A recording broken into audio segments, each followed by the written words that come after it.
veio aqui para ouvir vocês, né? Tirar as dúvidas. Muito foi falado, né? Mas a nossa intenção é ouvir vocês. A CPRM está fazendo uma série de estudos no bairro para tentar identificar as causas dessas fissuras.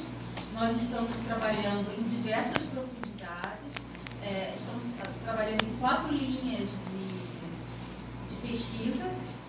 Para cada linha tem uma bateria de testes que estamos realizando levantamentos. Somos 53 pessoas envolvidas nesse trabalho todo. Alguns resultados eles vão demorar um pouco para serem emitidos, mas a gente vai estar sempre em conjunto com a Defesa Civil, passando as informações que a gente acha que precisa de um acompanhamento mais próximo do DINAI. Eu vou apresentar aqui, esse aqui é o Júlio, geólogo da CPRM, que está responsável pela sondagem. Nós iniciamos o trabalho de batimetria na lagoa, para ver o subsolo, o relevo do fundo da lagoa, se tem alguma anomalia. Estamos realizando a eletroresistividade, que ela vai pesquisar até os 60 metros, para ver a existência desse estudo, o que está por debaixo desse subsolo, né? O Júlio está fazendo a sondagem, que também e vai até onde a máquina, né, o método consegue investigar, né, até onde geologicamente está, como assim dizer, né? A partir de semana que vem estudos cartográficos, vamos iniciar outros métodos geofísicos que vão investigar em profundidades maiores, né, chegando até 1.300. E tem um estudo de interferometria, que é a nossa grande expectativa, que através de análise de imagem do satélite, a gente vai conseguir identificar se há movimentação. Um grande número de pessoas que podem responder nas mais diversas áreas, a gente pediria, e também tem muita gente aqui que tem dúvidas, e várias pessoas querem se expressar, seria interessante que as perguntas fossem o mais objetivas possível, que a gente pudesse realmente perguntar e, na medida do possível, responder. Né? O objetivo dessa reunião aqui, que sejamos o mais claro possível, tanto no que queremos saber nas perguntas, quanto nas respostas. Gostaria que vocês respondessem se existe esse risco iminente de a qualquer momento acontecer essa tragédia que o pessoal está falando, principalmente pelas redes sociais. Então, o que foi feito na sexta-feira foi a apresentação do plano de contingência. Na verdade, é como se fosse um grande ensaio, se por acaso vier a acontecer alguma coisa, né? Vocês me corrigem se estiver errado. Então, é assim mesmo. O plano de contingência, você tem que pensar sempre no pior. Isso não quer dizer que o que está acontecendo na área precisa da aplicação, precisa que vá acontecer aquilo de imediato. Então, precisa fazer essa relação. O que é importante, a situação é crítica, porque até agora a gente não conseguiu, a gente está fazendo os estudos para identificar, né? São vários fatores associados. O que era necessário evacuar todo o pessoal do Naquele momento lá na sexta-feira, com as informações que a gente viu, eu não sou da Defesa Civil, eu sou da comunicação da Prefeitura, da Secretaria Municipal de Comunicação. Eu sou secretária adjunta, estou em substituição da secretária que está de férias, e no meio dessa situação, e sou moradora do Pinheiro também. Então, assim, o que foi, aquela reunião de sexta-feira, foi para a apresentação de um modelo de preparação para uma situação que pode ou não acontecer. Se houver realmente indício de que alguma coisa muito grave vai acontecer, o plano vai ser executado. É uma simulação, é um exercício simulado, como a Braskem, por exemplo, todos os anos faz com o pessoal do Pontal, da região do entorno, que a Braskem trabalha com química, e numa situação de eventualmente haver um acidente, como a população do Pontal poderá pode evacuar a área com segurança com a máxima segurança, evitando danos, evitando perdas, principalmente perdas de técnicos, dos técnicos de referência nacional que estão aqui no Pinheiro, nesse momento trabalhando, todos eles estão aqui, inclusive, para tentar salvaguardar a segurança, a vida das pessoas. Essas pessoas estão mobilizadas para salvar a vida das pessoas, para garantir a segurança, garantir. Os estudos são demorados, mas eles têm, por exemplo, como prever se houver uma grande instabilidade. Tem como pelo menos anunciar, olha, ali tem uma coisa grave e determinada área precisa ser evacuada agora, para que essas forças, o governo do estado, com as forças de segurança, a defesa civil, com o pessoal que já está atuando na área, todos, a Secretaria de Saúde, com o aparato de urgência e emergência, para que todos possam se dirigir para aquela área, numa condição, os agentes de trânsito, numa condição o mais segura possível, para que todos cheguem a um local determinado, inclusive no plano de contingência, se prevê que tanto nessa simulação, quanto numa situação real, se ocorrer de fato a ordem para desocupação, a necessidade de desocupação, de evacuação do Pinheiro, que as pessoas se destinem inicialmente para o quartel do 59º Batalhão. É isso? Mas a pergunta não foi então, se essas 500 famílias que estão na área vermelha vão sair agora. É você que vai responder isso. Ô, Binário, deixa eu só me perguntar uma coisa. A minha casa está na área vermelha, ela foi visitada recentemente por uma pessoa da Defesa Civil, ela está em evolução, ela está com fissuras, está sendo monitorada por vocês. Porém, na reunião de sexta-feira foi dito, quem está na linha vermelha, antes da chuva, deveria sair. É isso que eu gostaria de saber.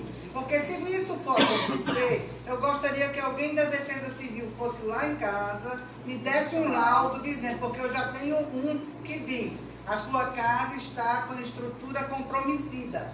Porém, não existe risco de desabamento.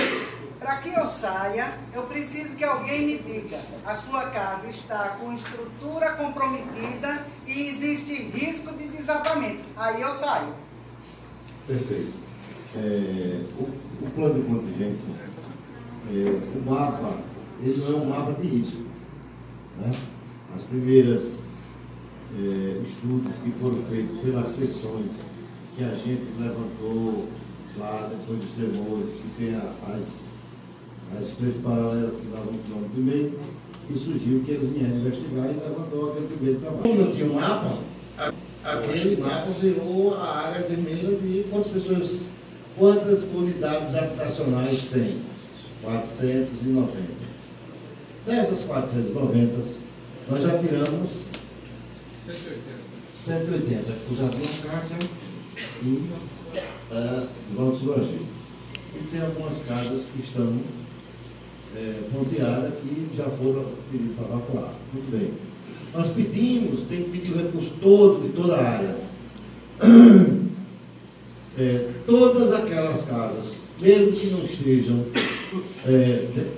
com fissura, que não estejam quebradas, que não estejam, mas estiver dentro da área vermelha, elas estão sendo monitoradas, e até a quadra chuvosa a gente vai, a não ser que a CPRM, ela, com os estudos que ela está fazendo, ela diga, olha, mudou o cenário, a gente já tem aqui os pontos localizados, ou aumentou a área ou diminuiu.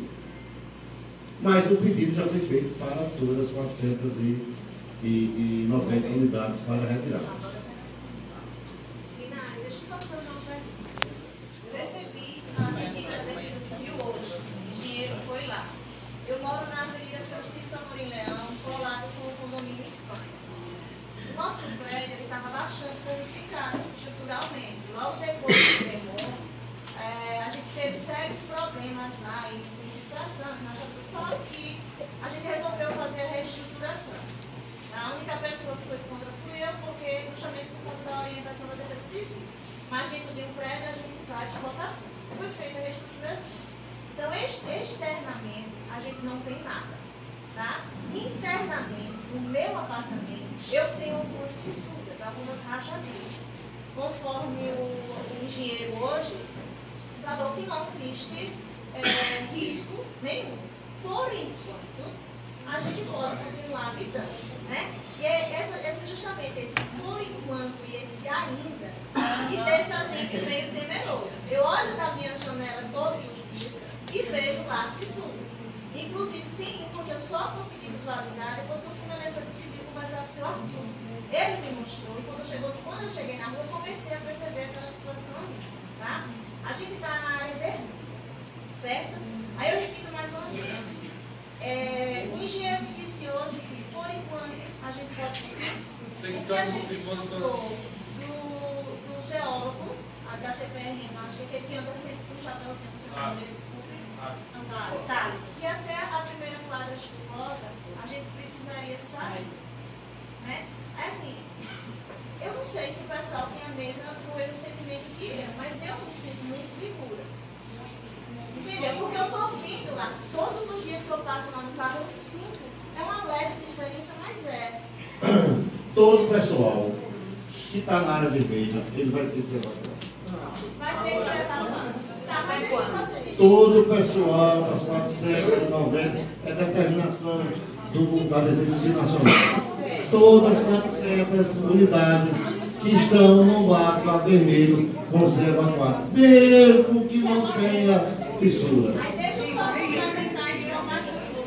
Esse pagamento, esse auxílio à alimentação, ele está sendo pago.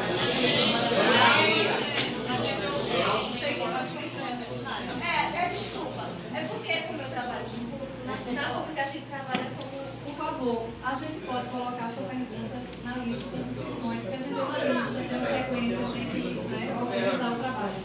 Senão a gente não consegue.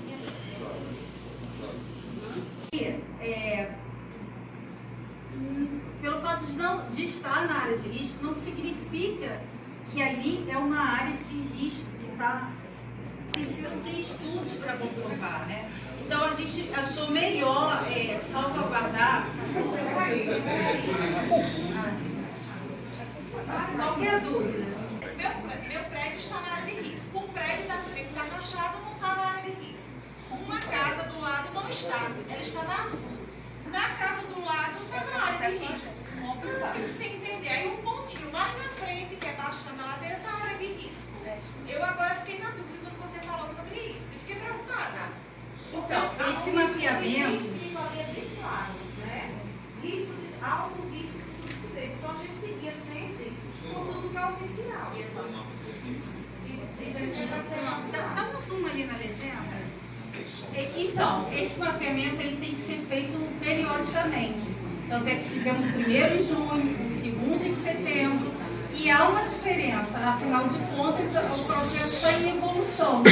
Então é de se esperar que áreas que não estejam passem a entrar nessas áreas de alto, médio e baixo. Lateral.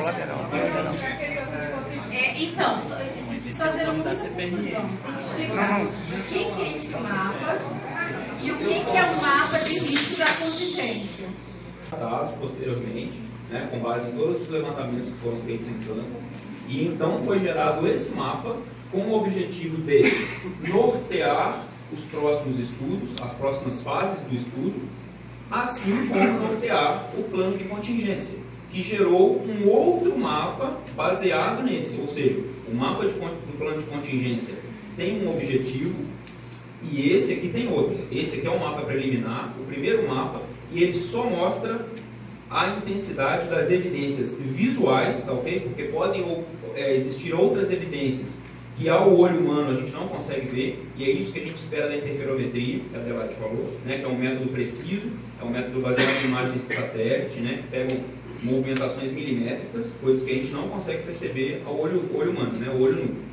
Então esse mapa ele serviu para balizar os estudos, ele identifica as zonas de maior, menor e intermediária instabilidade, tá ok? E ele não entra no mérito se a casa está em maior risco, menor, se ela vai desabar, não vai. Ele só mostra onde o processo se mostra mais intenso e menos intenso, tá ok? Então ele serviu para balizar os próximos estudos. Então, já foi aberto no IMA, instituto de pesquisa que é aberto ao público. A Braskem vai fazer a CISPA 3D, foi aberto o processo 149 de 2019. Sem fazer o juízo de valor, pode existir ou não conflito da própria Braskem fazer essa pressão de dados e repassar depois para vocês ou não? E qual o objetivo principal da CISPA 3D? Como é que vai ser feito e se serão os principais pesquisas a serem feitas para tentar identificar o problema? Não vou falar pela Braskem, né? Mas a Agência Nacional de Mineração, que é quem regula, toma conta das áreas mineradas no Brasil, solicitou uma série de estudos para a Braskem. E até onde eu posso acompanhar, eles estão executando esses estudos. Essa CIS da AWD, ela tem o objetivo de fazer uma radiografia do subsolo. Isso, assim e assim. Para ver o estudo, para ver o que está lá por baixo, né? Respondi tudo? É um método que é usado em outros países para justamente monitorar a movimentação do terreno. Já tem data para chegar? Então, ele está sendo processado agora, final de fevereiro. Boa noite, meu nome é Lucas, eu sou morador e síndico do condomínio Praça dos Poetas.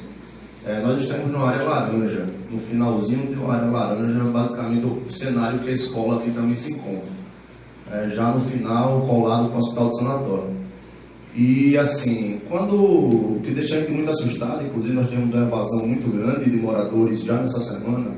Eu concordo com o colega ali como falou, eu acho que a explicação do plano de contingência na sexta-feira assustou e muito os moradores. Acho que houveram ali falas até infelizes, né?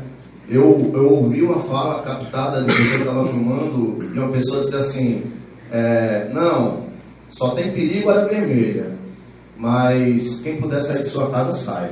Isso não é uma fala difícil de você, né? É difícil de você ouvir essa fala, poxa, eu estou na área amarela, eu estou na área laranja, só vai evacuar a área vermelha. Mas quem puder sair de sua casa, sai. Então, quer dizer que na área laranja eu também, vocês, né, da forma como foi apresentado, porque ele levantou muito mais dúvidas do que esclarecimentos. Né? Então, eu gostaria de saber disso. Qual é o grau realmente de risco das pessoas que estão na área laranja e amarela? Nós sabemos, e Dinário deixou muito claro agora, que a área vermelha vai ser evacuada até o começo das chuvas de março. Faz 4 anos de família. A área amarela e laranja é para sair também. Porque assim, a fala que se fala não é para sair, mas se eu fosse você saía, isso não cola, né, gente? É para sair ou não é?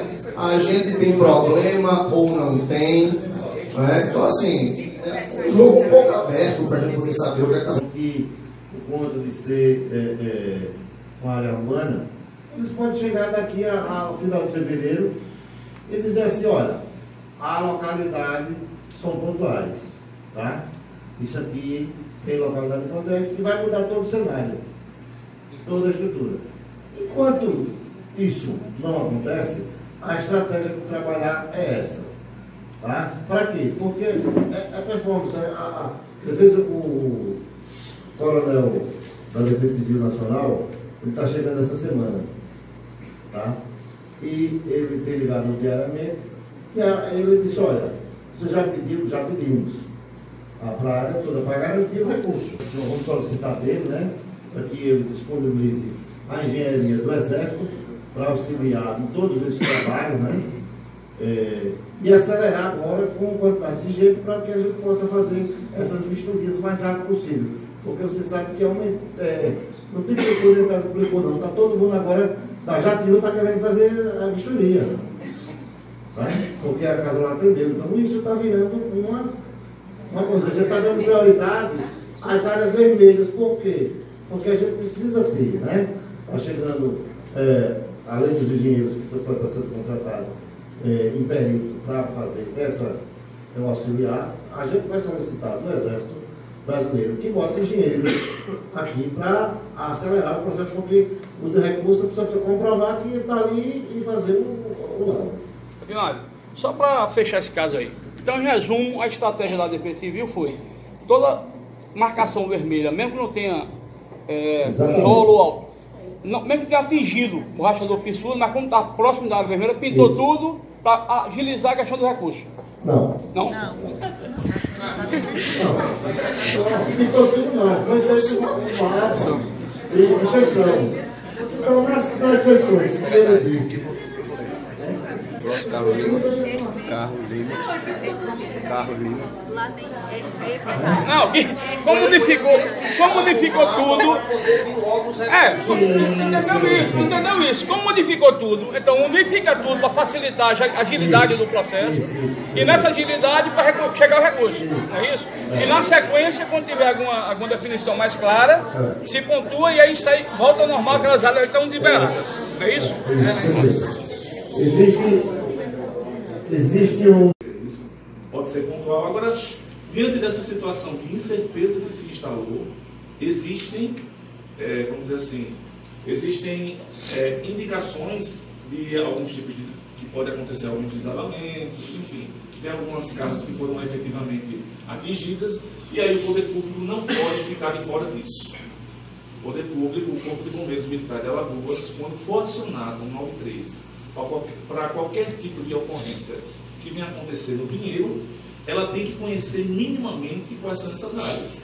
E esse mapa de refeições dá um indicativo disso. Dá um indicativo de algumas áreas que podem ser mais vulneráveis ou não. Então, assim, não se apavorem com isso, certo? Eu sei que é muito complicado, porque tem um lado de sentimentos envolvidos, tem um lado financeiro envolvido complicadíssimo em relação a isso, mas o plano de contingência pode na cabeça. Houve um pouquinho de falta de comunicação na sexta-feira, e que no final das contas ali era para ser muito mais passada uma sensação de segurança, e essa sensação de segurança foi um pouco... eu acho que quem participou aqui na quarta-feira, né, com a possibilidade de tirar a dúvida com o pessoal, eu estava na quarta-feira, fui para a quarta-feira lá, e eu vi os técnicos do CPRM falar, eu fiquei muito mais tranquilo nesse sentido. Por quê? Porque foram extremamente técnicos, objetivos, claro que tem uma linguagem envolvida nisso, né? Eles também não podem ficar falando coisas sem propriedade.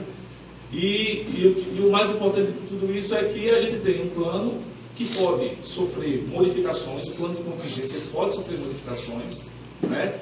E a comunidade tem que dar os feedback. Então, daí a necessidade de se fazer um treinamento com essas pessoas que estão nas áreas mais vulneráveis, né? E diante dessa vulnerabilidade, a gente poder atuar da melhor forma possível. Fazendo o quê? Colocando rodas de fuga, colocando pontos de apoio.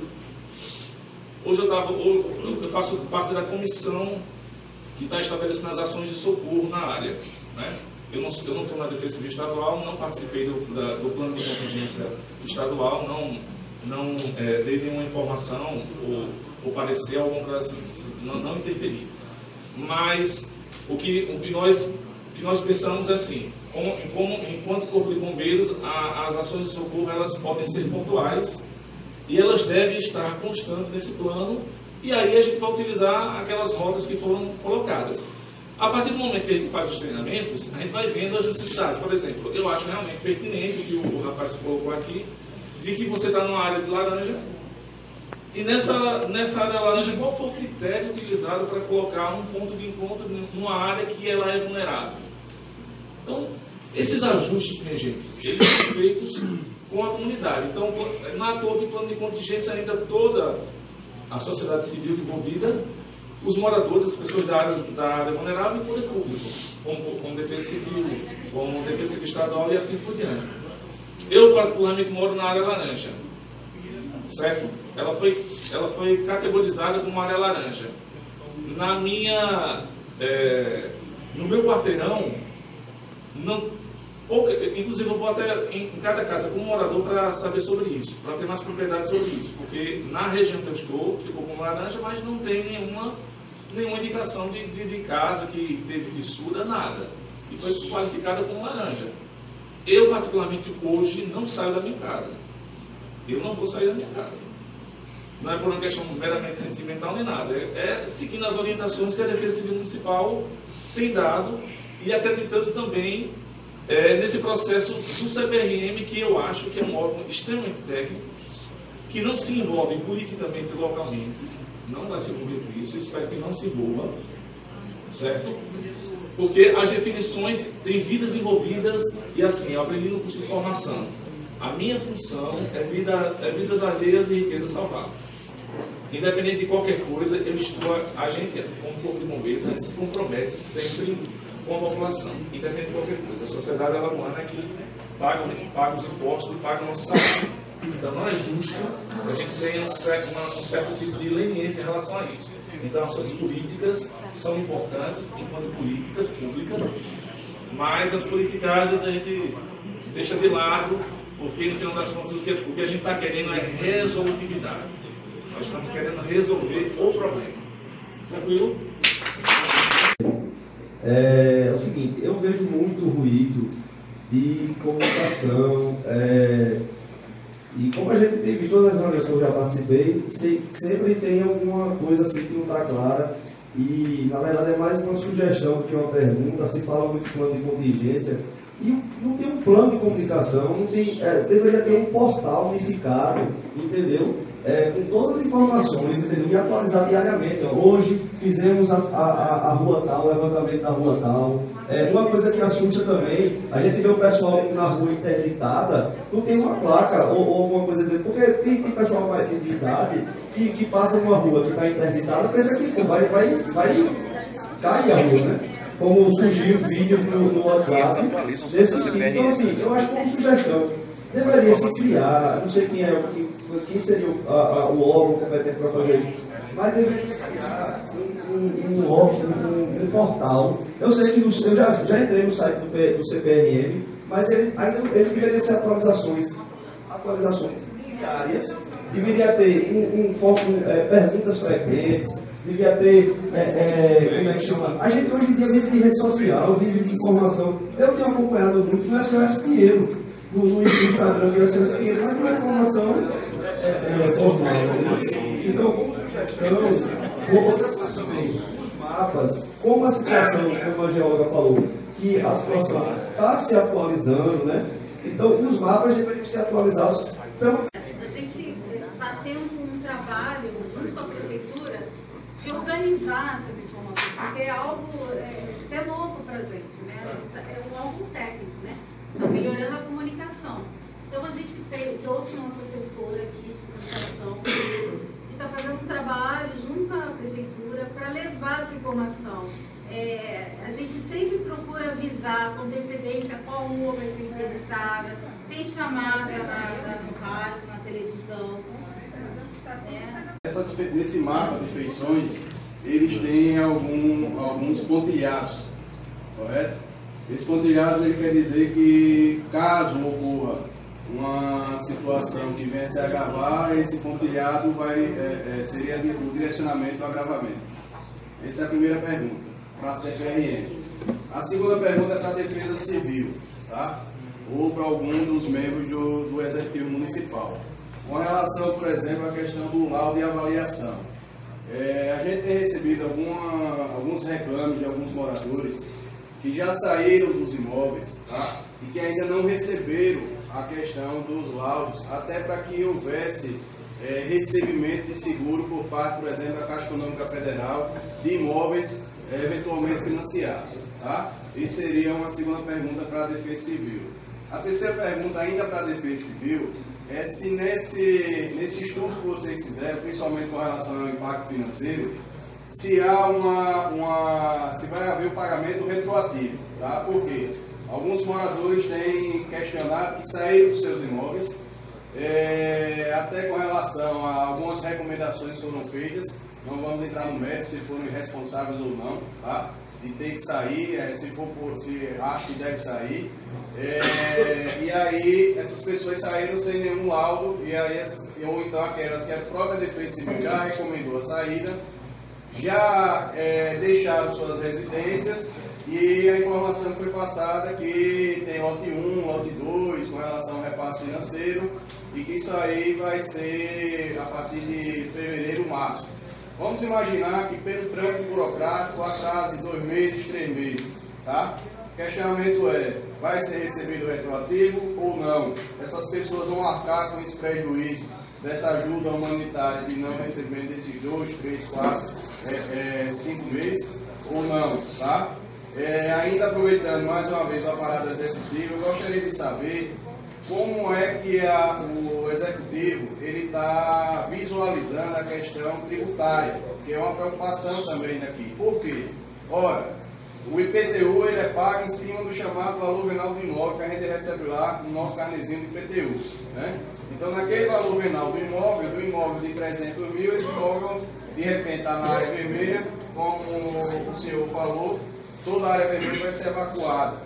Mas enquanto não vier a ocorrer a evacuação, tem-se a questão do pagamento de IPTU. O município já pensou com relação a uma política tributária diferenciada, não só para os moradores, como também com relação aos empresários. Está aqui a professora Eliana, reconhecida nacionalmente com relação à sua empresa de dança. Vai ser verificada alguma situação específica para esses moradores? Então, esse é um questionamento também que a gente gostaria de fazer, porque os imóveis, o bairro do Pinheiro praticamente não tem mais valor venal, né? Tem alguns moradores aqui que tem até casa alugada. Então, como é que ficaria essa situação? O prefeito Rui Palmeira, ele vai realizar um tratamento diferenciado com relação ao IPTU ou não? As pessoas vão ter que ingressar judicialmente ou até mesmo administrativamente, vai ser de forma individual? Se vocês têm essa resposta, na hora da apresentação da composição aqui, foi dito que tem alguém da saúde, da educação, não é isso? Da assistência social, não tem ninguém da parte tributária.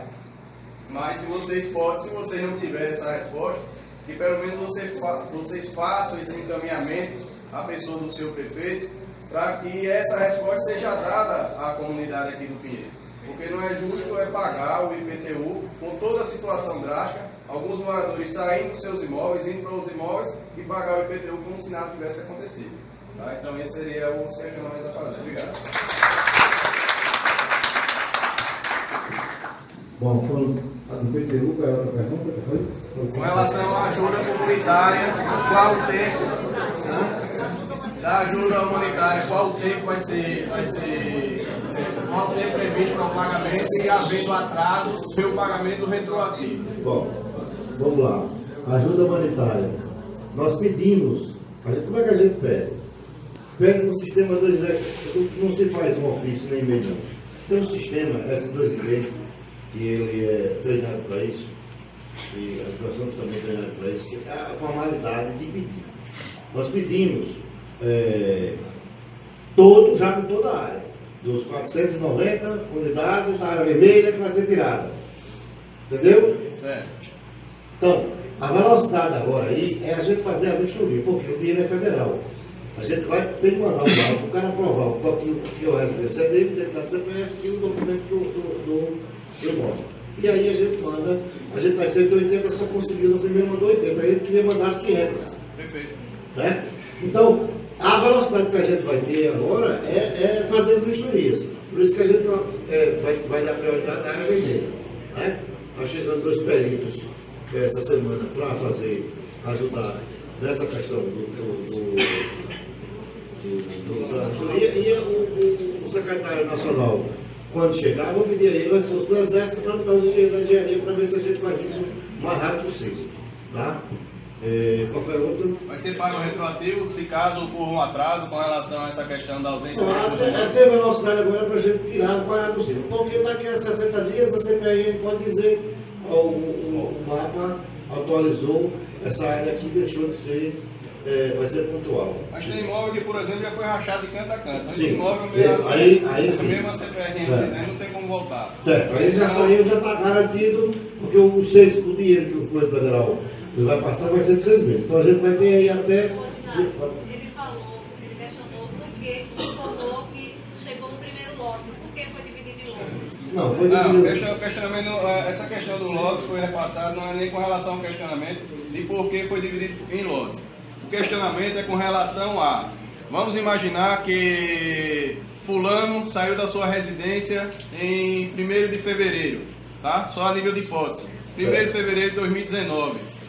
Pelo trâmite burocrático, essa ajuda humanitária, tendo em vista a questão da vistoria, etc., documentação, começou a ser efetivada a partir de maio de 2019. Não. Fulano, ele pagou aí em fevereiro, março e abril. Não. Ele vai receber... O que acertamos hoje com a Defesa Civil é o seguinte: olha, eu já pedi os 490. Manda dinheiro e a gente vai botando. Porque na hora que eu apresentar ao Banco do Brasil que você nos 2, 3 dias, ele abre a sua conta lá e você retira.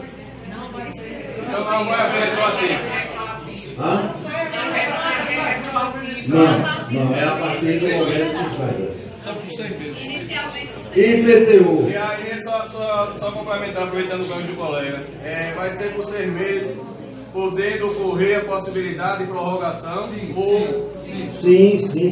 Também pode estar aqui até 2 meses, a CPM dizer, olha, parou, então as pessoas que saíram vão receber os 6 meses e botar a normalidade que Deus seja complacente e ajude a todos nós. IPTU. Pois não. Esse recurso que vai ser pago, a ajuda humanitária, o auxílio moradia, a dotação orçamentária, ela é oriunda de crédito adicional extraordinário? Sabe responder?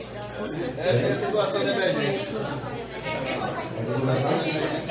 O capitão tem mais experiência que eu Comigo orçamentária. Vou pensar uns exemplos de alguma coisa da Defesa Civil.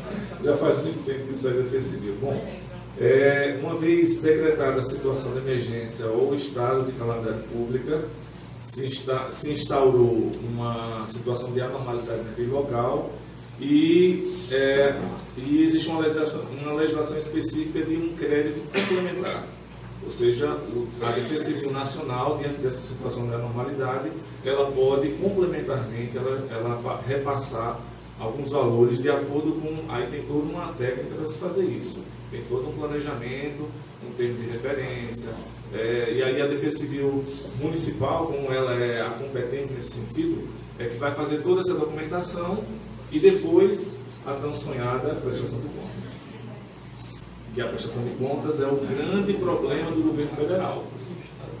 Porque nenhum município quer fazer prestação de contas, porque todo mundo fica ligado ao Estado, todo mundo quer o Estado, porque o Estado, de certa forma, assim, é mais robusto no que diz respeito à resposta a esse tipo de prestação de contas. No caso da Defesa Civil Municipal de Maceió, como a Defesa Civil Municipal de Maceió, ela é um órgão muito mais consolidado e realmente é muito independente, então a legislação aponta para que a Defesa Civil Municipal de Maceió faça esse link diretamente com o governo federal.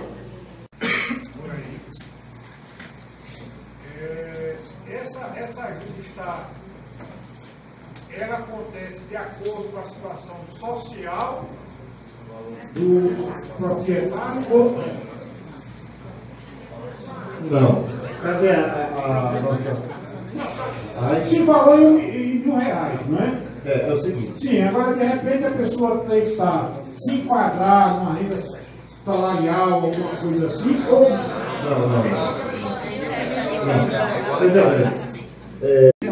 Agora, nós já não tínhamos inclusive o site da Defesa Civil, a Defesa Civil, as informações estavam na SENDES, que é uma secretaria adjunta à Defesa Civil. Colocamos esse site e estamos construindo esse site, inclusive esse contato com a comunidade é muito importante para a gente construir junto. Quais são as perguntas que precisam ser respondidas? Quais são as sugestões? O que é que a gente está fazendo? O que é que precisa fazer para melhorar essa comunicação? A gente está aberto a isso, inclusive essa contribuição. Então, o site é esse, inclusive esse site, a gente está divulgando as matérias as informações da CPRM, a gente compartilha aqui também naquele espaço ali de notícias. Aquele espaço ali onde tem ações no bairro do Pinheiro. É uma cronologia do que foi, eu vou colocar aqui. Ações no bairro do Pinheiro. É uma cronologia desde fevereiro, quando surgiram as primeiras evidências, tudo que a prefeitura fez, todo o esforço da prefeitura, no sentido de trazer técnicos, de demonstrar evidências, todas as discussões, as viagens do prefeito, da Defesa Civil a Brasília, tudo está aí, em poucas palavras, está descrito mais ou menos o caminho que nos trouxe até esse momento. Então a gente atualiza, lá no finalzinho tem um link que leva para o site da CPRM. A gente clica aqui e lá na CPRM eles já tem uma página Ação Emergencial do Bairro do Pinheiro e Maceió. Eles têm perguntas e respostas que dão o panorama do trabalho técnico que está sendo feito e referenciam também, historiam o trabalho que está sendo feito, as notícias, as informações. Essa semana, inclusive, a gente começou lá no site da prefeitura. A gente colocou uma Rádio Pinheiro, que é que são as notícias de rádio produzidas pela prefeitura. A gente vai colocar também uma TV Pinheiro, que a gente vai fazer entrevistas curtinhas com essas perguntas que vocês estão nos mandando. O Pinheiro vai afundar, o técnico vai responder com as evidências que ele tem até este momento. Até este momento ele pode dizer que o Pinheiro não vai afundar, não vai subir no grande buraco, como inicialmente se disse. Já existe evidência de que não deve acontecer uma coisa assim. Essa é a nossa principal foco, tirar essa história do buraco. Os primeiros estudos vão ser focados exatamente nisso. Pronto, então a gente vai fazer vídeos curtinhos, de 30 segundos, de 1 minuto, e vai disparar no WhatsApp. A gente espera, inclusive, para unificar a comunicação oficial, para evitar os ruídos, que vocês nos enviem listas, para a gente fazer uma lista, uma grande lista de transmissão, onde vocês podem compartilhar o trabalho de vocês, as reuniões e tal, e podem também, a gente também, a prefeitura, pode compartilhar. Essa é a informação atualizada do dia. Então a gente tem perguntas e respostas, essas que nos chegam da população, tem perguntas e respostas específicas sobre o auxílio, sobre a ajuda humanitária, tem perguntas e respostas técnicas linkadas com a CPRM. Então, assim, a gente está construindo e a gente está tentando melhorar essa comunicação com a contribuição dos principais interessados. Porque, assim, eu sou moradora do Pinheiro, mas eu estou trabalhando na comunicação, de manhã, à tarde e à noite. A gente está trabalhando na cobertura, na divulgação, na produção de entrevistas, levando o pessoal para a TV, para o rádio. Por exemplo, essa semana passada, a gente divulgou uma pauta que foi muito bem aproveitada pela imprensa, que foi o mapa das interdições, que a gente estava fazendo sempre, divulgando no dia, e isso causava transtornos no trânsito. Então a gente começou a divulgar, a gente divulgou da semana inteira. Dúvidas que surgem relacionadas ao tema sobre a comunicação, né? E a gente está tentando pautar em cima disso, as dúvidas que vocês tiverem, então com contato com a Ela, a gente pede que vocês encaminhem. A gente hoje, inclusive, pensou em fazer uma cartilha que seja algo mais educativo, que possa ser impresso, que possa, né, chegar de uma forma mais ampla para vocês e tirando essas dúvidas, porque vocês estão aqui e tem outras pessoas que não vão receber essa mensagem. E esse material também pode ser possivelmente compartilhado. A Ellen já linkou várias coisas e a gente está faltando trabalho agora, não só de explicar quais são essas linhas de investigação que a CPRM está trabalhando, mas focando também no que eles estão produzindo aqui e levando essa informação para vocês. Então foi isso que a gente fez. Com o Júlio a gente fez uma coletiva de imprensa, não sei se vocês estão acompanhando os noticiários, a imprensa está sendo, de certa forma, muito parceira nesse sentido, que tem um alcance muito grande, né? E a gente também está fazendo essa publicação constante. A Ellen mostrou o canal da prefeitura, que é o site oficial que vai reunir tudo lá, e a gente também está fazendo esse trabalho compartilhado. E a gente pede que vocês também acessem o nosso site, também as nossas mídias sociais. Podem acompanhar também pelos demais sites, os grupos que estão se reunindo. Eu acho isso totalmente importante.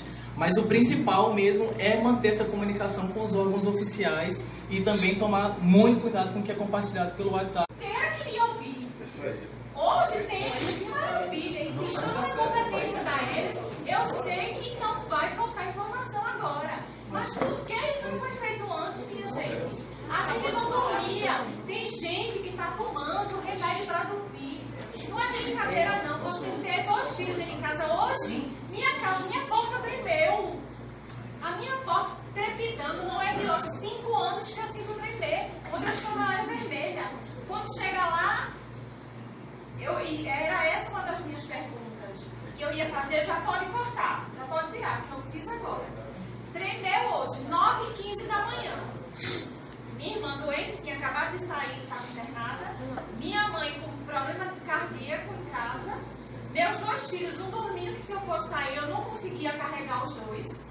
Corri, chamei minha vizinha, que é geóloga. Ela ainda sentiu a porta tremer. Então eu fico, onde é que eu tô? Eu tô segura? Eu não tô segura, minha gente. Eu não me sinto segura. Tá uma baixada na fossa do meu prédio, onde a gente passa com os carros. Eu pergunto à Defesa Civil, que foi um mês depois da minha casa, do chamado que eu dei, para ela dizer que isso ela não faz. Não, primeiro, o estagiário foi lá e ele disse, não, nós não estamos tendo nenhum problema nessa área. Não, se a casa está rachada, está chegando no meu muro. Já tem um fiozinho indo para a pilastra do prédio. Como, minha gente, alguém dá uma resposta dessa? Ele falar que não vai fazer nada por conta da baixada, vão esperar o carro cair. Tem que abrir, vocês precisam estar mais presentes. Estamos desesperados. E eu não acredito, sinceramente, com todo respeito, trabalho fantástico da CPRM. Mas eu não me sinto segura. Não acho que vai abrir um buraco enorme como aconteceu em Ilha de Taparica, não. Eu não acredito que seja assim. Senão já teria ocorrido. O que eu acho é que as coisas já estão acontecendo, como o professor Abel, ele foi lá para me acalmar. Mas assim, a gente precisa ter cuidado porque aqui tem humanos. Tem gente que não dorme, eu não durmo mais, eu não sei o que é dormir. Eu sinto que há 5 anos eu sinto tremer e agora eu sinto as trepidações. É desesperador. De ontem para hoje, quando você está saindo, você fica sem nome. E ninguém nos dá resposta, a gente quer a Defesa Civil aqui, cara a cara com a gente, sofrendo. Eu sei que vocês devem sofrer. Mas também tem uma coisa que nem tudo está na mão de vocês. Vocês não podem fazer do jeito que vocês querem. É por isso que a gente, como morador, está se unindo. Eu abracei essa causa para que a coisa se acelerasse. E começou só a acelerar agora de dezembro para cá, porque se já existia indícios de que estava acontecendo. O que me deixa revoltada é isso.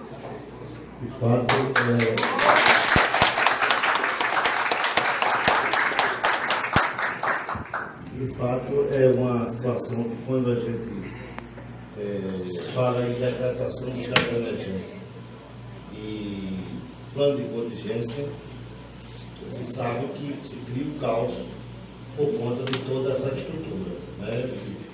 Ninguém convive com isso, ninguém realmente é uma coisa assim que traz um transtorno. Apesar da situação que o bairro, né, já vem sofrendo já há 20 anos, a gente conseguiu levantar que havia uma necessidade, porque essa identificação foi feita pela gente, a tal Defesa Civil de Maceió, que a gente conseguiu levantar, que a gente trouxe os órgãos federais, de ir para Brasília, de ir para a porta, de ir para...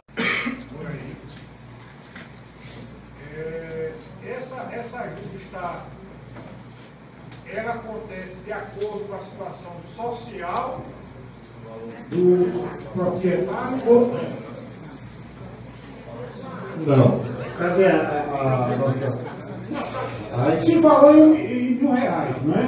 É o seguinte. Sim, agora de repente a pessoa tem que se enquadrar numa renda salarial, alguma coisa assim, ou... Não.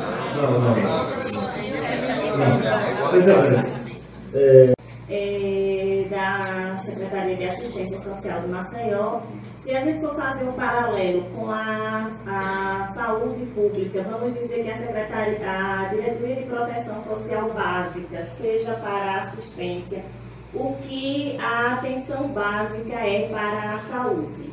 Então, em linhas gerais, a porta de entrada da gente à saúde é a estratégia de saúde da família, a atenção básica, a porta de entrada das famílias na assistência social é a proteção social básica, é o TRAS. Enfim, isso é solicitado pela Defesa Civil um parecer em relação ao perfil socioeconômico da região do Pinheiro, para que fosse possível o acesso a esse recurso. E aí nós fizemos esse trabalho com base, obviamente, nos dados do IBGE, com base no mapeamento de exclusão social que existe em Maceió, que foi feito pelos CRAs, pelo Centro de Referência de Assistência Social. Então, essa referência, esse documento ele foi feito respaldado em dados do IBGE e dados que a gente tem dentro da própria Secretaria de Assistência Social. E aí, o Pinheiros ele tem um perfil socioeconômico totalmente diferenciado. No município de Maceió, respaldado pela Política Nacional de Assistência Social, a gente divide o acesso das famílias aos serviços, à política de assistência, em dois grandes benefícios. Claro, tem programas, projetos, serviços, mas a gente divide em dois grandes benefícios. Benefício de prestação continuada, o nome já está dizendo, é um exercício contínuo, e benefícios eventuais, que são benefícios para as famílias naqueles momentos de vulnerabilidade social, ou naqueles momentos de emergência, de calamidade pública, etc. O município de Maceió tem um decreto que determina as condições em que a gente tem acesso aos benefícios eventuais. Um desses benefícios é o auxílio moradia. E aí, a população do Pinheiro tem um perfil socioeconômico que está acima daquilo que a gente chama de perfil de vulnerabilidade social dentro do decreto. Daí a necessidade de se fazer um estudo e um documento dizendo que essa população não poderia ter disponível o recurso que hoje nós temos dentro dos benefícios eventuais.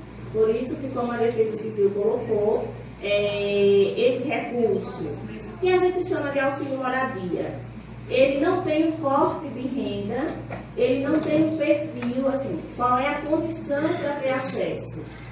Estar na região do Pinheiro, estar com o laudo e está sendo cadastrado pelas equipes de agentes da Defesa Civil para receber esse recurso.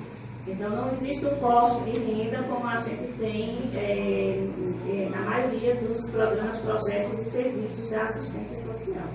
Espero ter respondido. A situação do IPTU, ontem a gente teve uma reunião de serviço e tinha um procurador municipal lá, inclusive que está fazendo as análises sobre essa situação, não apenas do IPTU, como também de ISS, taxa de localização. Todas as situações estão sendo analisadas juridicamente, porque a política tributária, para que haja qualquer tipo de mudança, ela precisa de um projeto de lei que será aprovado, precisa de uma lei, para, inclusive, nessas situações atípicas, nessas situações de emergência, por exemplo, não depende simplesmente de vontade do gestor.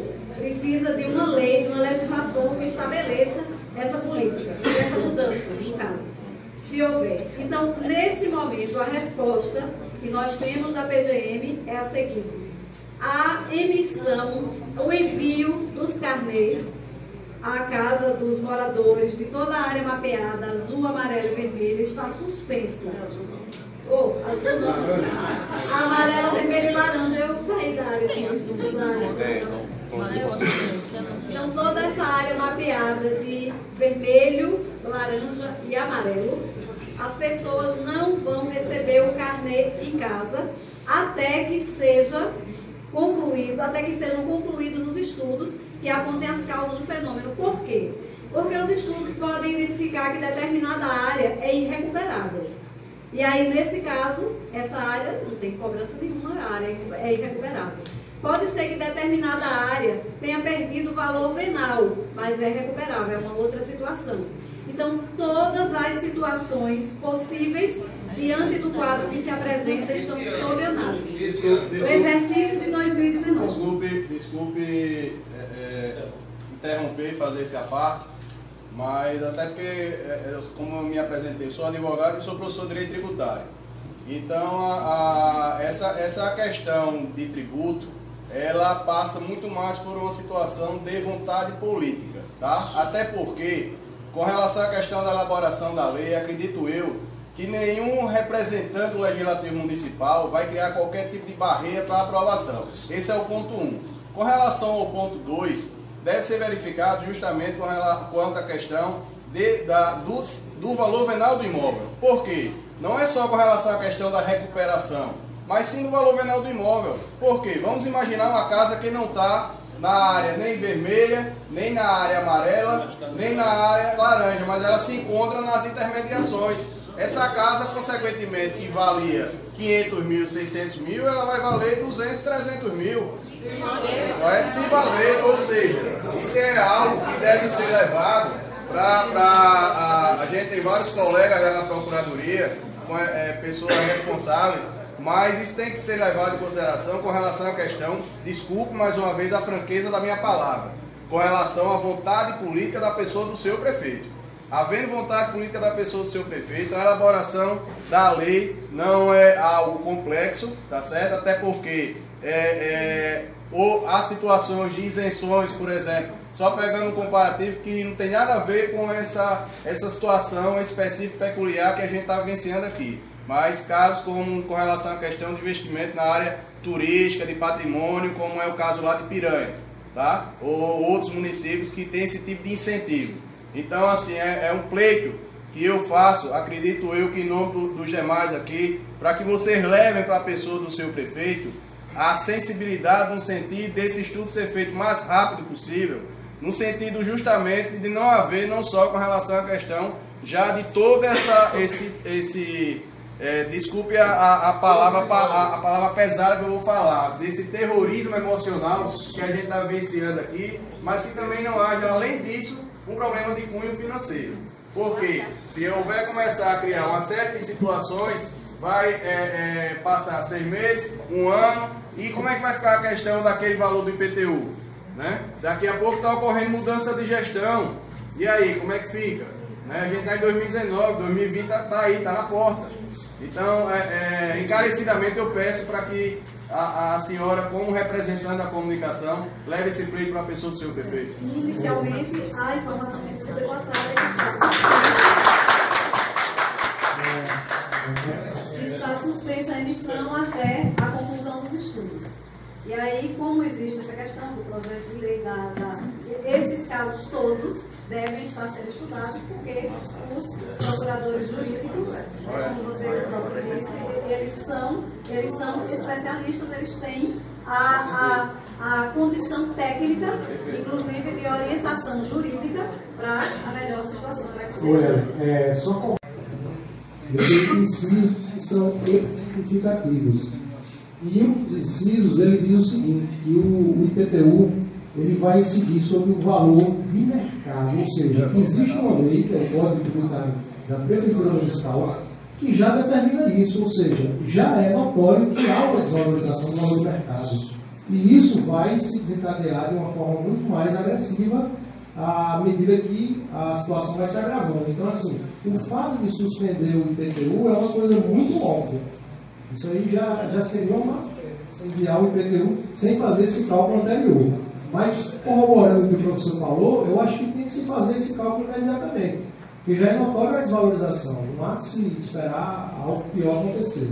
É isso? Então, assim, as outras áreas, já está se arrastando até para o farol, aí sim que pode até aguardar um pouco mais. Mas a área do Pinheiro, acho que já é uma coisa... A gente está iniciando o ano agora, já tem a previsão orçamentária de vocês, já tem reunião e tudo, a formação, mudança de política e tudo, isso já tem que ser feito de imediato. Obrigado. A gente vai levar a prefeitura e assim, O que me foi passado, em termos de comunicação, nesse momento, é essa resposta. Está sob análise jurídica e eu acredito que os procuradores terão a sensibilidade necessária para dar a melhor resposta. Isso é muito importante para a população ter em mente. Nem todo mundo é da área técnica, né? E, quer dizer, a maioria não é. Então, sempre que vocês forem ler um mapa, sempre olhem o que está escrito na legenda. Não olhem o mapa e interpretem sem ler a legenda, né? Então, o colega ali falou que aqueles tracejados são as direções que podem piorar o problema, agravar e tal. Não, aquilo ali nada mais é do que a direção medida com bússola em campo das trincas que foram observadas em campo, ok?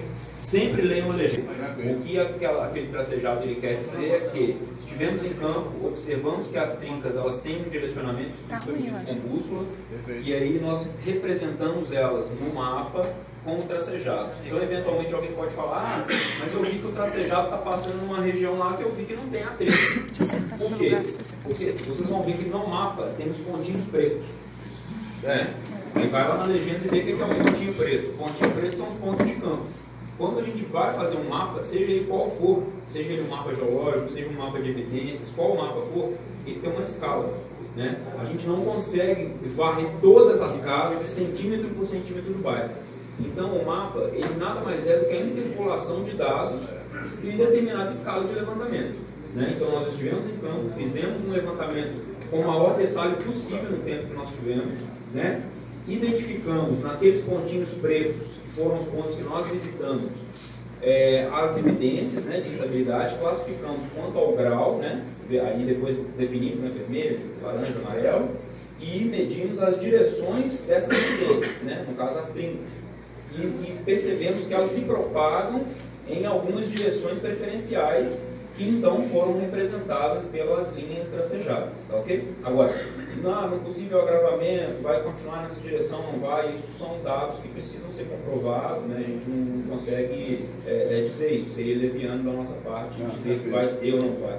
Pessoal da saúde, eu já fiz uma peregrinação em vários órgãos. Já fui ao serviço de atendimento domiciliar, lá no Salgadinho, já fui no programa de saúde da família, já fui, inclusive, no Ministério Público Federal, né, para tentar ver se a gente consegue o atendimento de home care para as pessoas que estão com problemas de saúde graves, principalmente de Valdo-Suragi e no bairro do Pinheiro geral. Não consegui. Ontem de manhã eu estive no Ministério Público e eles disseram que estavam encaminhando um documento, ficaram de encaminhar amanhã para mim um documento onde a gente fosse, eu fosse procurar alguns outros órgãos para eles disponibilizarem o home care a princípio para o meu marido, né? Eu sei que o SUS, quando atende alguém que tem plano de saúde, eles vão cobrar do plano de saúde. Isso é uma tentativa de atender a mim, a uma situação pessoal, mas que de certa forma possa estender para o bairro inteiro. O SUS pode atender a qualquer cidadão. Qualquer cidadão, independente de ter plano de saúde ou não, né? Inclusive todo cidadão tem que ter o SUS, tem que ter o cartãozinho do SUS. Então eu gostaria de saber de vocês. Já foi pedido um ofício para a prefeitura, já foi pedido, encaminhado um ofício para o secretário de saúde e até agora a gente não conseguiu nenhum tipo de atendimento que a gente solicitou. O que é que a gente poderia fazer, né, para o bairro do Pinheiro, com atendimento emergencial e o programa de saúde da família? Bem, boa noite a todos, meu nome é Francisco Lins, eu sou diretor de atenção à saúde da Secretaria e médico do quadro de servidores. Dentro da assistência, a porta de entrada é a atenção básica. E essa atenção básica, que é o postinho de bairro, como a gente conhece, ela está dividida em saúde da família e o que se chama de demanda espontânea ou demanda tradicional. Atendem até 3.500 pessoas, que são a população cadastrada do Mutange, a população cadastrada do Alto do Céu e a outra equipe que é da área, que pega uma área tanto do Mutange como ali vizinho do Alto do Céu. Hoje, em se tratando de saúde da família, a gente não consegue ampliar o número de famílias que são cadastradas para atender essa demanda.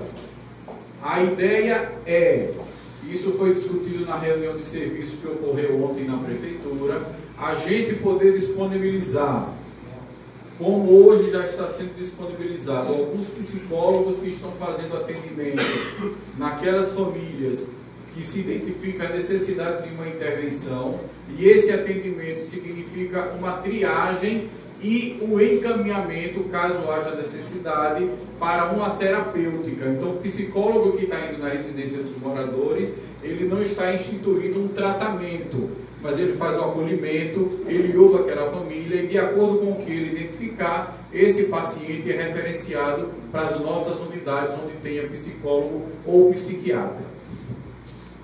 Nessa organização do que é competência da Secretaria Municipal de Saúde e da Secretaria de Estado da Saúde, a exemplo do que a senhora citou, o Home Care é uma competência da Secretaria de Estado da Saúde e não da Secretaria Municipal. A Secretaria Municipal de Saúde não tem o serviço de Home Care. Quem oferta o serviço de Home Care, e muitas vezes por imposição de uma demanda judicial, é a Secretaria de Estado da Saúde. O serviço de atendimento domiciliar, que é o SAD, ele funciona realizando visitas domiciliares a pacientes acamados e que apresentem uma descompensação do quadro clínico que ele apresenta. Uma vez esse paciente seja compensado clinicamente, essa equipe sai e vai fazer um outro atendimento em outra família. Então, dentro do que a senhora expôs, o que eu preciso dizer para vocês, e é o entendimento que vem sendo tomado junto com a Defesa Civil. A exemplo dos psicólogos que estão realizando esses atendimentos, a saúde está procurando viabilizar profissionais específicos para atender essa demanda, que seria aquele atendimento de um acamado que não atende os critérios do SAD, aquele médico vai lá, atende, e de acordo com o que ele necessitar, esse paciente entra no fluxo do que o município pode ofertar. Mas não estranhem se disser, como me permita, quando a senhora chegou, a gente conversou rapidamente ali, se hoje uma família chegar numa equipe de saúde da família ali do posto São Vicente e disser, olha, eu tenho uma pessoa que está precisando ser atendida na minha casa e ela não tem como se locomover.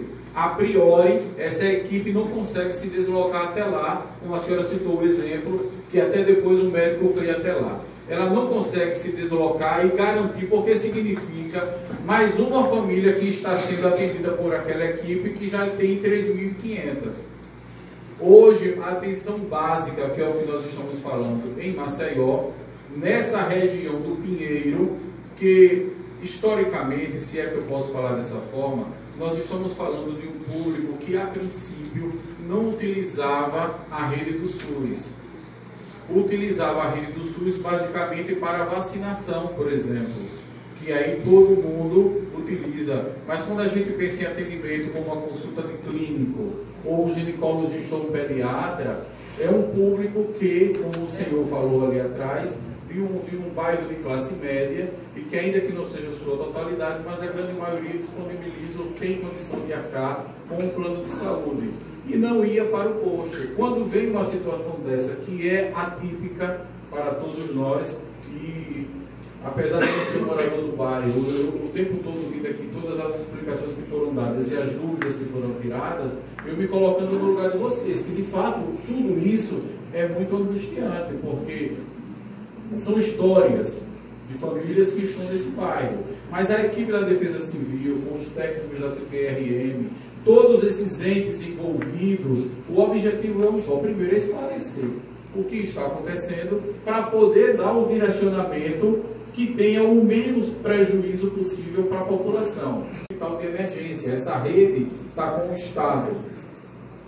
Nós temos aqui o Hospital do Açúcar e o Hospital Sanatório mais próximos do bairro, mas são hospitais filantrópicos, não são hospitais públicos, mas conveniados ao SUS, e que a Secretaria Municipal de Saúde, por exemplo, ela não tem uma governabilidade dentro desse... Sobre a atualização do mapa, porque o seu binário falou que até então tem disponibilizado 495 nomes, né, já, e serão beneficiados desde que estejam na 450 unidades habitacional. Se você chegar lá e tiver alguém na Casa Amarela, ou a Casa Amarela estiver na laranja, eu vou solicitar mais. Pronto, então a minha pergunta era justamente essa. Não foi solicitar. De vocês, que ele tem uma estrutura, por que não monta um posto aqui no Pinheiro, para atender esse pessoal, atender a gente? Porque às vezes eu estou assim, me deu o telefone da Defesa Civil e não sei o quê. Se montasse um posto aqui no Pinheiro, seria facilitar a vida de muita gente. Nós temos nós temos um protocolo de atendimento, um software. Quando você liga, você dá o seu nome, endereço e tal, e abre um protocolo da sua residência. O engenheiro, ele tem que sair com uma RO, registro de ocorrência, e faz a descrição do cenário, faz o preenchimento e as providências são tomadas. E volta para um sistema para ficar lá. Então a gente tem um sistema que funciona mês a mês, e chega lá e botar, eu quero as ocorrências do mês de janeiro de 2019. O Natal a gente misturou com dezembro. E aí ele vai tocar a ação toda do dinheiro. O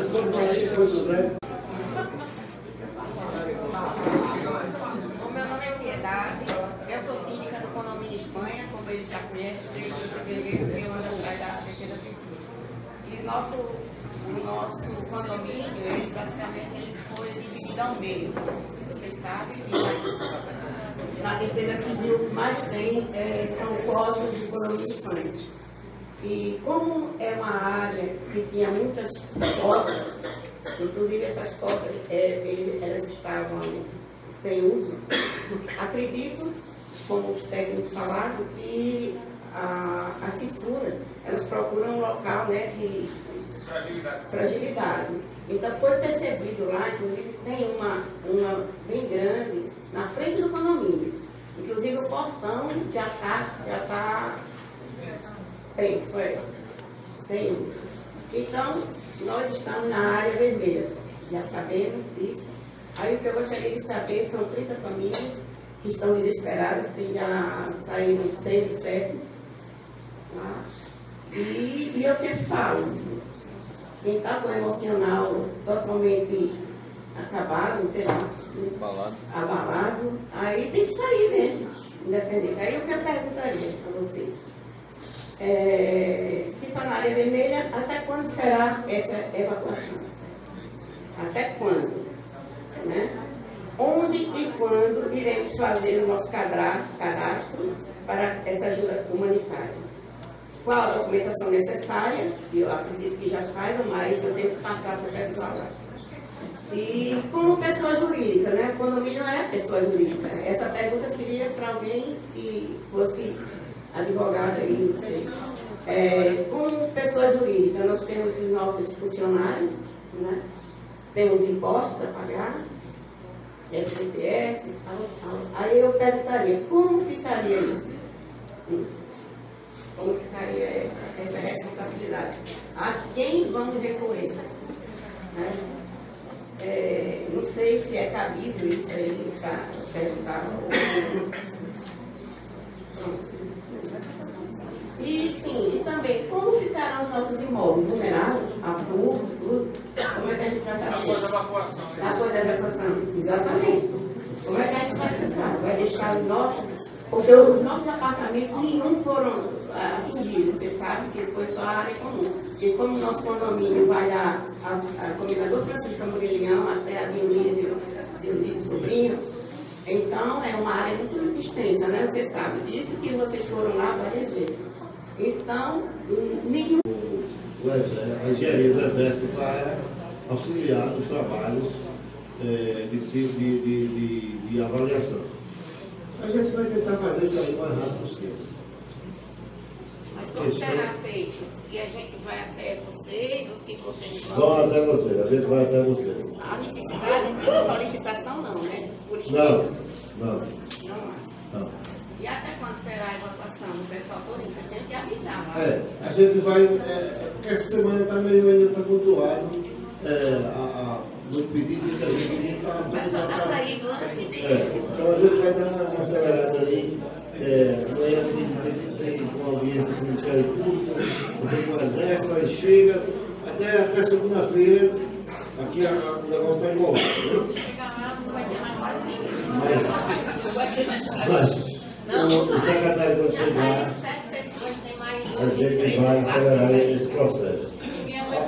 A outra pergunta, ele falou sobre o caso de Maceió. Foi Ministério de Minas e Energia, Ministério da Integração, Ministério da... Todos os ministérios que estão envolvidos, foi decretado uma portaria para ter a velocidade que necessita aqui no bairro do Rio. O Instituto da Saúde, o município estadual competência, o município competência de saída, indicação, notificação de retirada da pessoa do imóvel é sua do município, é isso? Do município, não, pelo amor de Deus. Pelo amor de Deus. Quem é a próxima aí?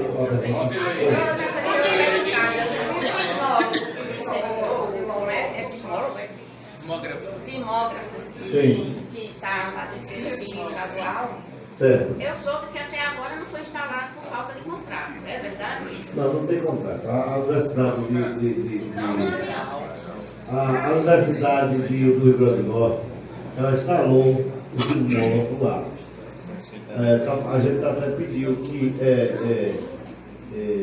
se montasse uma rede, a rede não, ele trouxesse até para dentro do bairro.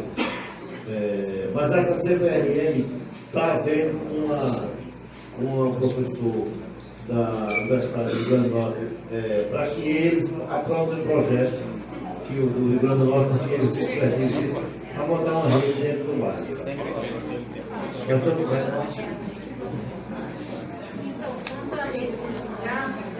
Fazia uma precisão a ponto de conseguir dar alerta, se tremor, precisa de instalação mínima, né? Então o FRN está fazendo o levantamento, está saindo em torno de 1 milhão. E assim que eu voltar para o Rio, a gente vai iniciar esse processo de pedir restrição. Aí vai ser uma caça a recursos. Aumentar esse canal de comunicação, né? Fazer essa rede de comunicação mais forte. Porque agora a FAMECAL, a federação, vai intensificar essas reuniões, né? Cada dia em um local de moradia. Sabino, o Lucas vai informar para você um e-mail para a gente receber essas demandas.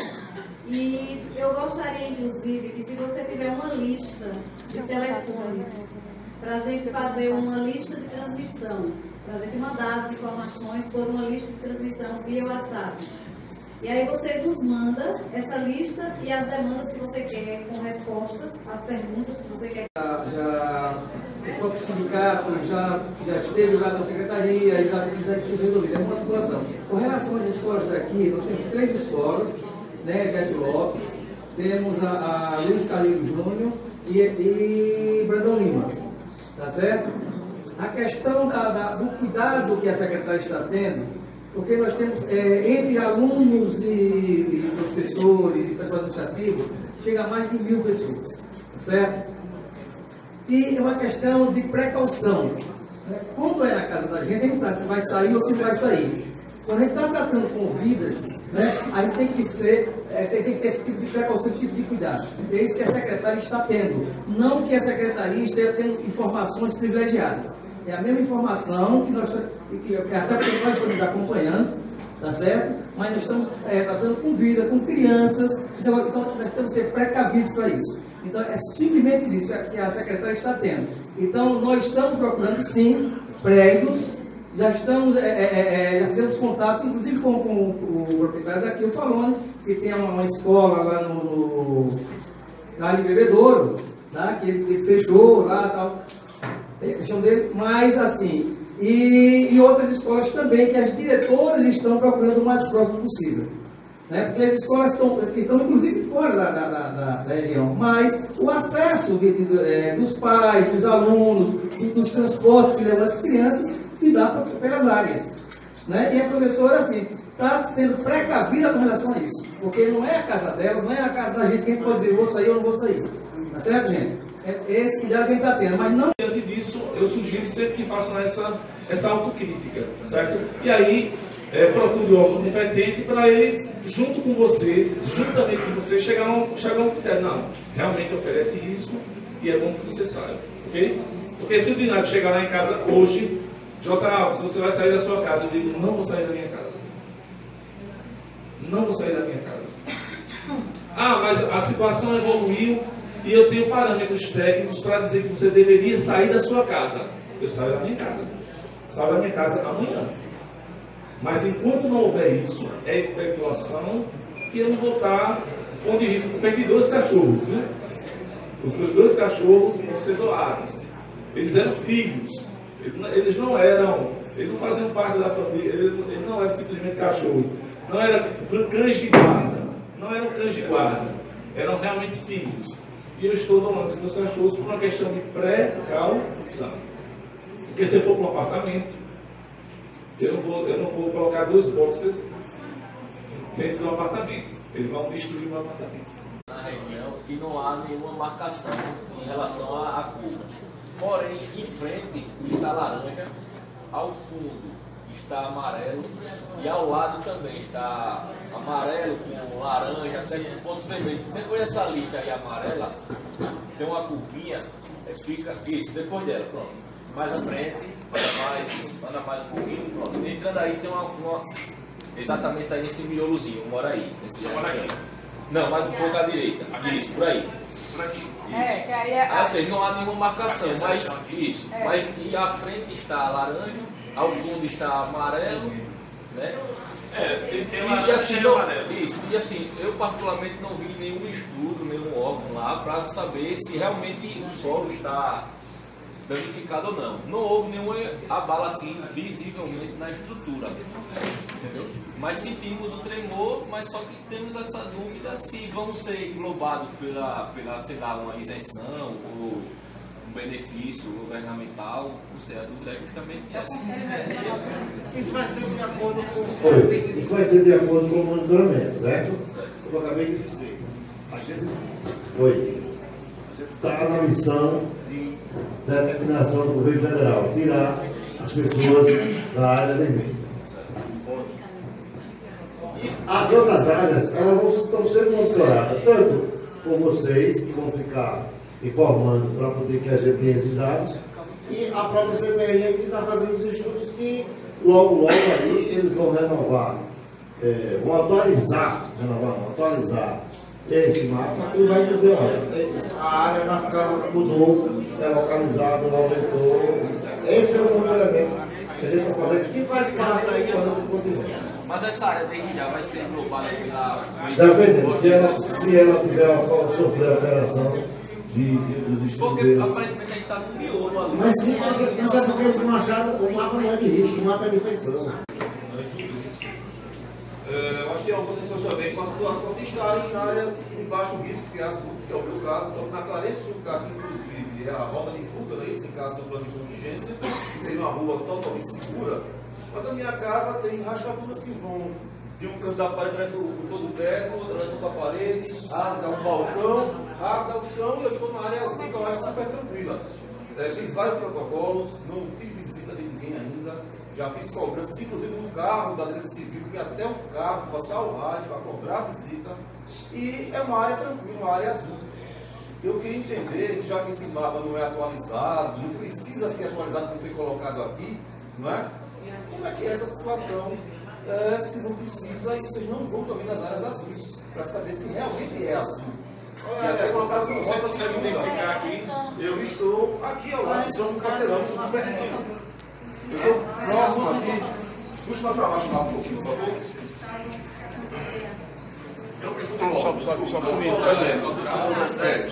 Aqui, pronto. Minha casa está aqui. Clarencio Jucá, que é rota de fuga, inclusive uma rua segura, né? Mas eu tenho ainda mais outra coluna com duas rachaduras horizontais, com uma sustentação. Tenho outra janela com a janela amassada, que fica amassada devido à movimentação das colunas. E estou na área azul, no exista, já contei todas as formas que esse para lá e não vai. E todo mundo está pensando que é uma área segura lá. Azul. Eu não falei que não precisava ser atualizado. Ele vai ser, mas com instrumentos mais precisos. Mas a minha pergunta é, por ser uma azul, é por isso que a gente não está indo nesse local? Inicialmente, nós viemos e perguntamos à Defesa Civil onde é que tem os indícios. Nós fomos naquelas casas que a Defesa Civil nos levou. Depois fizemos, não dá para fazer casa a casa. Eu sei, mas assim, eu acredito, eu entendo o seu engenheiro, mas é um pouco grave isso, né? E um rapaz da Defesa Civil que está fazendo a medição, ajudando a equipe da CPR a fazer as questões, pedindo para ligar energia lá em casa. E eu convidei ele para dar uma olhadinha, e realmente eu não sou dessa área, mas aqui precisa de uma visitação. Eu tenho um protocolo e tudo mais, mas não. Eu acredito que essas áreas vermelhas, amarelas, laranjas aí, muito. Mas como eu falei, os estudos estão fazendo uma área maior. É porque a área azul é a área historiada, não é.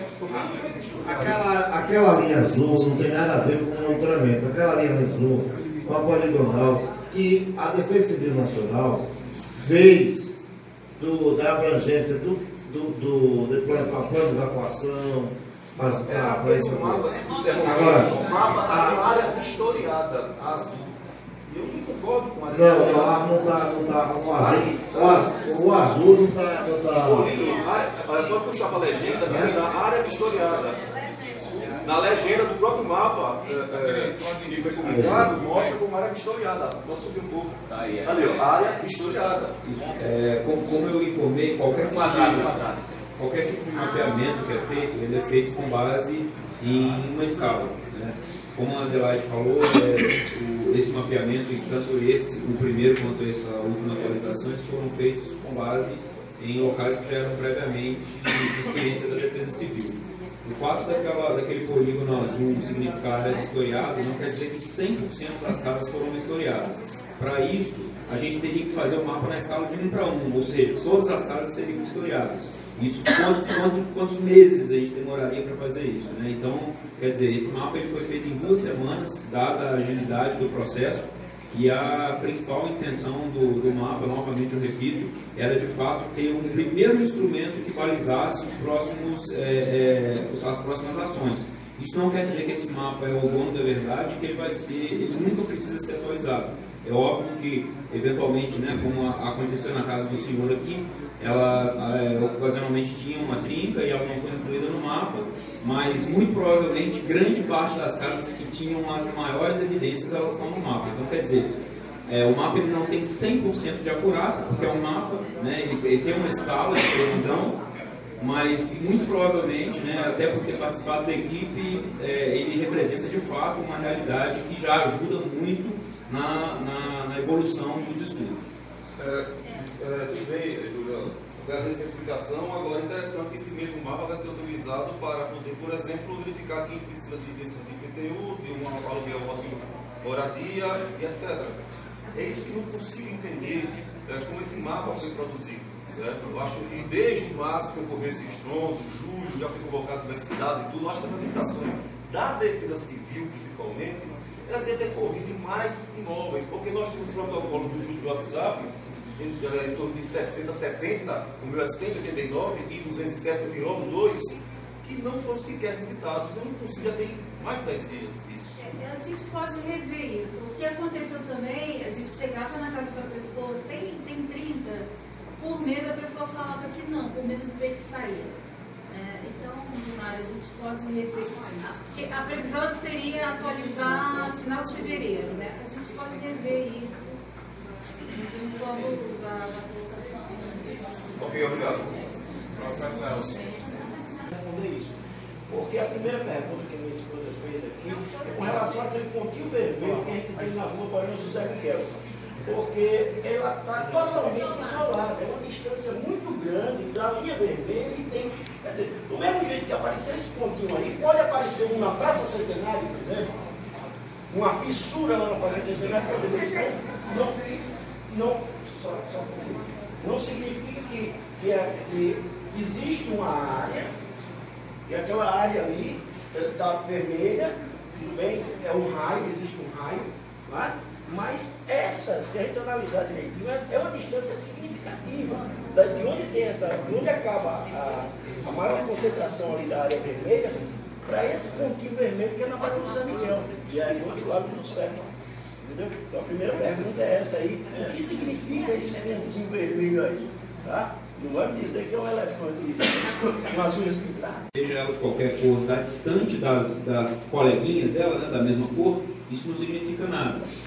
Porque, na verdade, qualquer evidência que a gente identifique naquela área de investigação, né, que é delimitada pelo polígono azul, independente dela estar próxima da área vermelha ou longe da área vermelha, se ela apresenta uma evidência e ela foi caracterizada como uma área de alta intensidade de evidência, ela vai ser marcada no mapa. Né? O mapa ele é isento disso, de proximidade.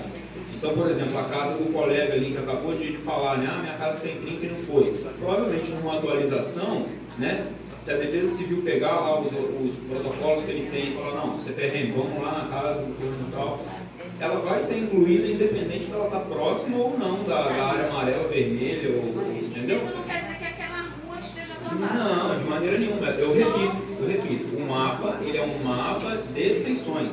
Aonde nós encontrarmos feições dentro desse polígono azul, independente da posição geográfica dele, ele vai ser caracterizado no mapa, ele vai ser representado.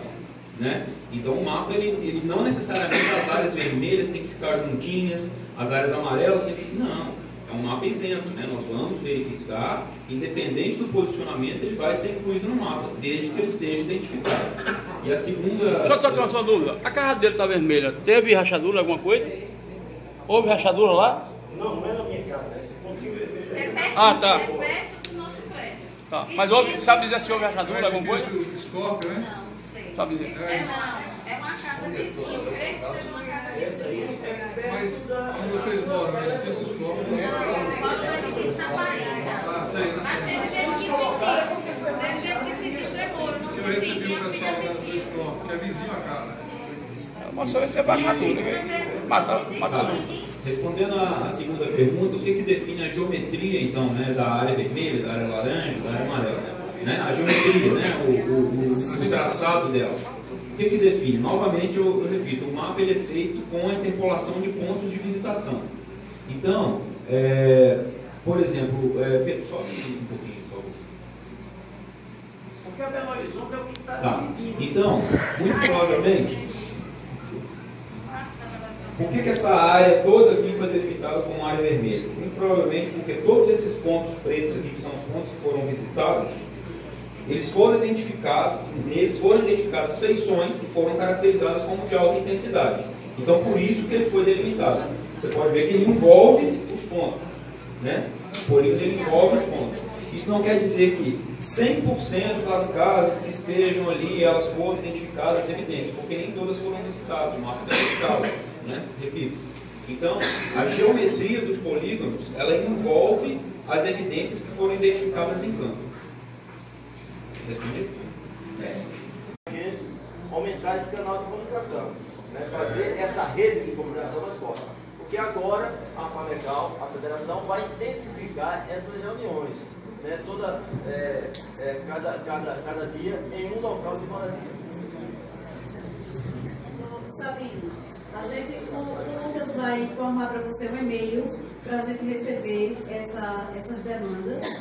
E eu gostaria, inclusive, que se você tiver uma lista de telefones, para a gente fazer uma lista de transmissão, para a gente mandar as informações por uma lista de transmissão via WhatsApp. E aí você nos manda essa lista e as demandas que você quer. Das crianças que estão indo para outras escolas através da Secretaria Municipal de Educação.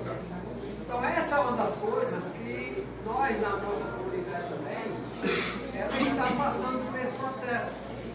E é preciso que também a Defesa Civil, ou quem quer que seja, que esteja fazendo esse tipo de trabalho, que dê uma resposta para o povo que está amedrontado. Essa é uma das coisas que nós estamos também se mobilizando e vamos discutir. Temos 20, vou repetir, a população do Pinheiro. Nós temos 21.000 habitantes. Desses, provavelmente, 75% são maiores de idade. Temos 6.600 imóveis, 70%, 75% de casa e o restante 25% de apartamento. Eu acho que todo esse projeto foi muito comprimido, porque a situação de emergência só saiu no dia 4 de dezembro. E todo esse esforço que os técnicos da CPLM estão fazendo, e que estão fazendo, com certeza, muito bem feito, isso no movimento SOS, no geral, não tem a menor sombra de dúvida. Por favor, não, por favor, você dá licença. Eu admiro a sua fala, admiro a sua inteligência. Aí, mas o que me incomoda bastante, mas me incomoda tremendamente, é você dizer que a Defesa Civil, entendeu? O que é que ela estava fazendo? Eu não disse isso. Não, deixa eu te falar.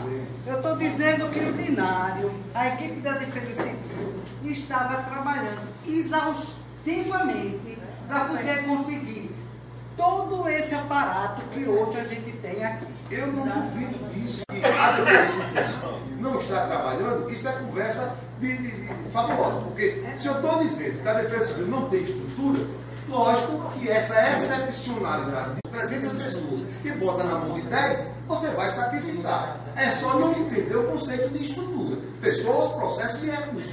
Tem pessoas suficientes, o Dinário tem um recurso suficiente, TI, tecnologia, call center para atender as pessoas, carro na rua. Tem processo. Então eu não estou dizendo que a culpa é da pessoa do Dinário.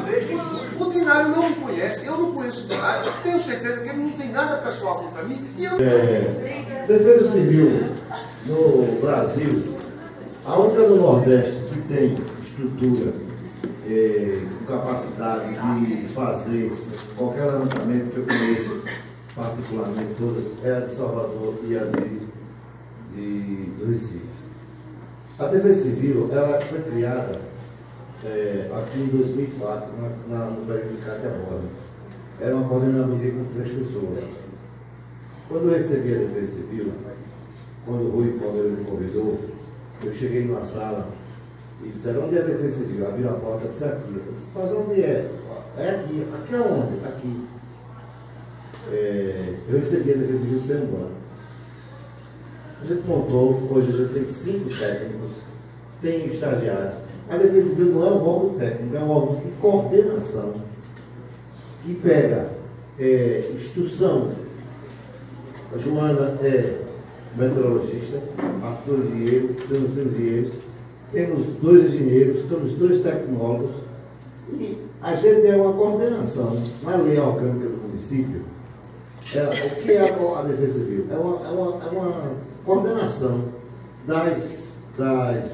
dos movimentos relacionados às áreas vulneráveis para trazer as estruturas do município para dentro daquilo ali. As agências onde tem estrutura no Brasil, grande de Defesa Civil, é Santa Catarina, que tem diversos fenômenos da natureza. Salvador, que tem 3 milhões de habitantes, 2 milhões moram em área de risco. Salvador deve ter 200 funcionários de Defesa Civil e o Recife. Então, as outras são 3 coordenadores mesmo. Geralmente é um coordenador, um da área operacional e um da área social. E assim.